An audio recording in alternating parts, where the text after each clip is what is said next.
Hi, இது வந்து Saturday afternoon. Saturday எனக்கு மோஸ்ட்லி லீவ் தான் இருக்கும். எப்போவாச்சும் தான் ஆஃபீஸ் போகிற மாதிரி இருக்கும். ஸோ நேற்றே யோசித்து வச்சுருந்தேன் சாட்டர்டே என்ன லன்ச் செய்யலான்னு. ராஜ்மா தான் செய்யலான்னு யோசிச்சுருந்தேன். ராஜ்மாவுக்கு வந்து காலையில் தான் அதை ராஜ்மா ஊற வச்சுருந்தேன். கொஞ்சம் சீக்கிரம் ஏர்லியாகவே அதை வந்து ஊற வைக்க வச்சுட்டேன். அப்போ தான் லன்ச் டைமுக்கு அது கரெக்டாக ஊறி இருக்கும்.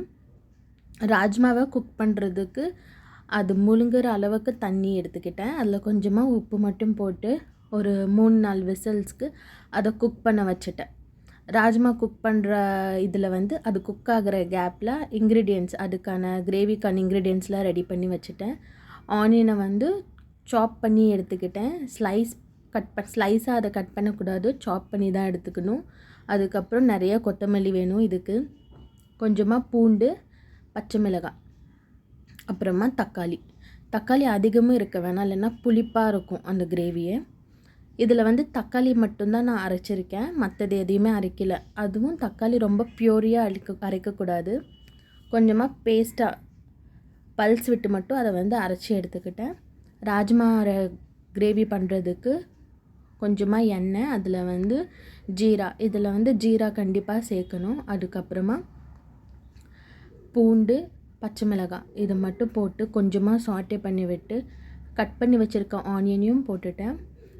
ஆனியன் வந்து ரொம்ப ஓவர் குக் ஆகணும்னு இல்லை, அது கொஞ்சம் சாஃப்ட் ஆகிற வரைக்கும் குக் ஆனாலே போதும். அது சாஃப்டாக குக் ஆகிறதுக்கு கொஞ்சமாக சால்ட் சேர்த்துட்டா சீக்கிரம் குக் ஆகிடும். அதையும் குக் பண்ணிவிட்டு பல்ஸ் விட்டு எடுத்த தக்காளியும் எடுத்துக்கிட்டேன். தக்காளியில் வந்து ரா ஸ்மெல் வரும், அதனால் ஒரு 2 மினிட்ஸ்க்கு அதை வந்து சாட்டே பண்ணிக்கிட்டேன், அந்த ரா ஸ்மெல் போகிற வரைக்கும். இதில் ரொம்ப ரொம்ப கம்மி ஸ்பைசஸ் தான் நான் சேர்த்துருக்கேன்.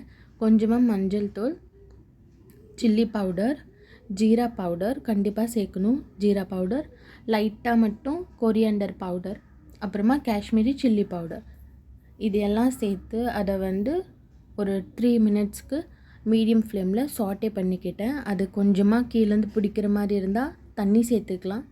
அது நல்லா மிக்ஸ் ஆனதுக்கப்புறம் குக் பண்ணி வச்சுருக்க ராஜ்மாவை அதில் சேர்த்துட்டேன். தண்ணி எந்த அளவுக்கு வேணுமோ அந்த அளவுக்கு வச்சுக்கலாம்.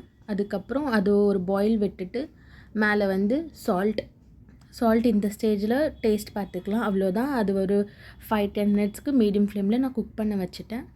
அதுக்கு வந்து ஜீரா ரைஸ் தான் ரொம்ப நல்லாயிருக்கும் நார்மல் ரைஸை விட. ஜீரா ரைஸை வந்து கீயில் செஞ்சால் நல்லாயிருக்கும், பட் நான் வந்து எண்ணெயில் தான் செஞ்சுருக்கேன். இதில் நிறைய ஜீரா போடணும். அதுக்கப்புறம் கரம் மசாலா ஸ்பைசஸ் கொஞ்சமாக அதை போட்டு ஊற வச்சுருக்க அரிசி போட்டுட்டேன். இது வந்து நார்மல் அரிசி தான், பாஸ்மதி கிடையாது.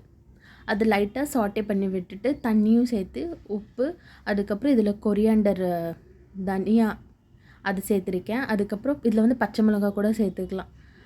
அதை வந்து 1 பாயில் விட்டுட்டு அதுக்கப்புறம் ஒரு 2 விசில்ஸ்க்கு குக் பண்ணி எடுத்துக்கிட்டேன். என்னோடய ராஜ்மாவும் ரெடி ஆகிடுச்சு. லன்ச் வந்து இது தான் நான் சாப்பிட்டேன்.